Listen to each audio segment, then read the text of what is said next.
All. நிறைய பேருக்கு இருக்கிற டவுட் என்னென்னா, உங்களுக்கு இந்த ஹேர் ரீக்ரோத் ஆகிறதுக்கு எத்தனை வருஷம் ஆச்சு அப்படின்னு. அதுக்கான ஆன்சர் வந்து இப்போ சொல்கிறேன்.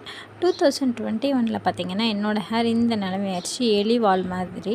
அதுக்கப்புறம் நான் ப்ராப்பரான ஹேர் கேர், ஃபுட் டயட் எல்லாமே கரெக்டாக ஃபாலோ பண்ணிகிட்டே இருந்ததுனால எனக்கு வந்து ஹேரில் வந்து நல்லாவே டிஃப்ரென்ஸ் இருந்துச்சு. அதைத்தான் நான் வந்து வீடியோவில் நிறைய ஷேர் பண்ணியிருக்கேன். நிறைய பேருக்கு நிறைய டவுட் இருக்குது. வீடியோ எல்லாமே நீங்கள் ஸ்கிப் பண்ணாமல் ஃபுல்லாக பார்த்தீங்கன்னா அந்த டவுட்டும் உங்களுக்கு கிளியர் ஆகும். நீங்களும் வந்து ஹேரை வந்து ரீக்ரோத் பண்ண முடியும், எந்த ஏஜாக இருந்தாலும்.